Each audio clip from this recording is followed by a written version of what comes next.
Hello everyone, welcome to the जमनी classes. इस video हम लोग चैप्टर 5 के इंट्रोडक्शन को देखेंगे। चैप्टर 5 का नाम है अर्थमेटिक प्रोग्रेशन। इसे शॉर्ट फॉर्म में हम लोग एपी बोलते हैं। सबसे पहले समझेंगे एपी है क्या। इसका डिफिनेशन देखते हैं। In a mathematics and arithmetic progression is a sequence of number. AP जो है एक सीक्वेंस है नंबर्स का, ठीक, इन विच जिसमें the difference between any two conjugative terms. अगर कोई एपी है जैसे इसमें टर्म होता है, जैसे फर्स्ट टर्म और सेकेंड टर्म, जो पहला और सेकेंड टर्म उन दोनों के बीच का जो डिफरेंस होता है वो ऑलवेज कांस्टेंट होता है। क्या होता है? कांस्टेंट होता है। दिस कांस्टेंट डिफरेंस, जो डिफरेंस होता है कांस्टेंट, उसी को हम लोग कॉमन डिफरेंस के नाम से जानते हैं। ठीक है, तब देखिए, मान लिया हमारे पास एक एग्जांपल है, जैसे यहाँ 3, 7, 11, 15, 19, इसी तरह आगे और बढ़ते जाएगा। तो अगर हम डिफरेंस निकालें 3 और 7 के बीच का, तो 7 में क्या आएगा? 4 आएगा। हमेशा डिफरेंस बड़े में से छोटे को माइनस करते हैं। इस बात को ध्यान रखिएगा कि छोटे में से बड़े को मत माइनस करिए, बड़े में से छोटे को माइनस करिए, अन्यथा आपका डिफरेंस क्या आएगा? निगेटिव आने लगेगा। ठीक है, तो निगेटिव आएगा, वो बात की अलग बात है। ठीक है, तो यहाँ से अगले टर्म को भाई डिफरेंस देखेंगे तो क्या है? 4। यहाँ भी, यहाँ से यहाँ डिफरेंस भी क्या है? 4 है। तो यानी कि एपी ऐसा नंबर होता है जिसमें क्या डिफरेंस, जो नेक्स्ट टर्म, फर्स्ट टर्म से और सेकेंड टर्म के बीच का जो डिफरेंस होता है ऑलवेज कांस्टेंट होता है। जो कांस्टेंट होता है उसी को हम लोग डिफरेंस यानी कि कॉमन डिफरेंस के नाम से जानते हैं, और इसको हम लोग स्मॉल डी से डिनोट करते हैं। ठीक, अब आगे बढ़ते हैं। The general form of AP. AP का जनरल फॉर्म हम लोग देखते हैं। जैसे कि यहाँ देखिए, ये हमारा फर्स्ट टर्म होता है। अगर हमें सेकेंड टर्म निकालना हो तो a प्लस ए डी, और a plus 2d, a plus 3d, ऐसे करके a प्लस 4d, ऐसे करके a प्लस 5d, ऐसे करके आगे हम लोग बढ़ते जाएंगे। तो एपी का जनरल फॉर्म होता है, जहां आप समझ लेते हैं कि यहाँ क्या कौन होता है।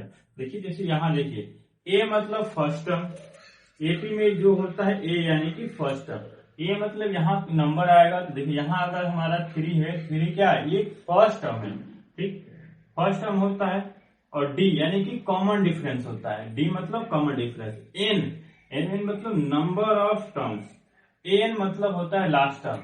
ये कुछ इंपोर्टेंट फॉर्मूले हैं। जैसे पहला, अगर मान लीजिए हमें कोई डायरेक्ट कोई एपी का टर्म निकालना है, जैसे कह रहे हैं कि एपी का 5th टर्म बताइए, 6th टर्म बताइए, 8th टर्म बनाती है, तो हम लोग इस फॉर्मूला का यूज करते हैं, जिसे हम लोग बोलते हैं finding the N term.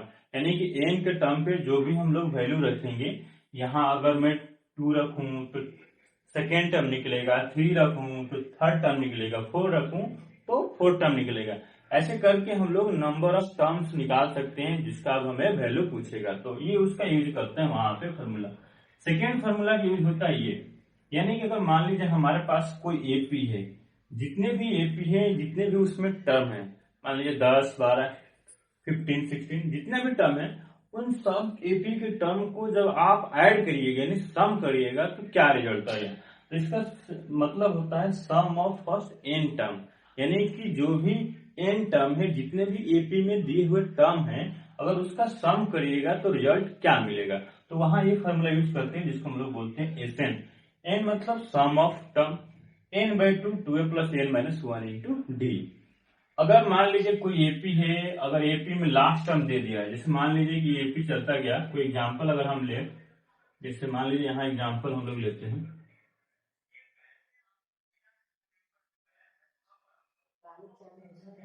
2, 4, 6, 8, 10, 12, 16, 18, 20 dot.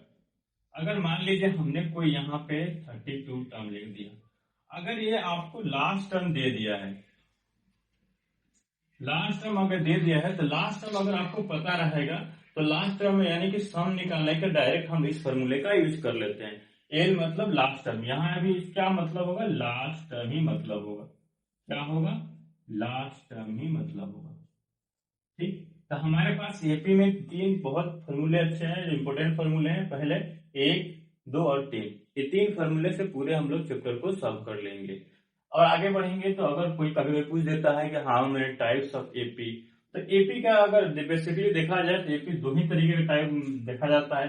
अगर मान लीजिए कोई एपी है, अगर उसमें लास्ट टर्म दिया है, अगर एपी में कोई लास्ट टर्म दे दे, जैसे यहाँ लास्ट टर्म दे दिया, तो ये क्या है, फाइनाइट एपी है, यानी कि ये पूरा लास्ट टर्म मिला है। अगर किसी एपी में एग्जांपल है, अगर एपी में लास्ट टर्म नहीं दिया है तो क्या हो, इनफाइनाइट एपी होता है। ठीक, अब डिपेंड करता है कि डी डी देखिए, डी पॉजिटिव भी हो सकता है, कॉमन डिफरेंस, जब आप कॉमन डिफरेंस निकालिएगा तो पॉजिटिव भी हो सकता है, निगेटिव भी हो सकता है और साथ में जीरो भी हो सकता है, यानी कि कॉमन डिफरेंस तीनों हो सकता है। तो ये था बेसिकली इंट्रोडक्शन ऑफ एपी। बाकी जितने भी एक्सरसाइज स्टार्ट करेंगे, मिलेंगे आपसे नेक्स्ट वीडियो में, तब तक आप सभी को बहुत बहुत धन्यवाद।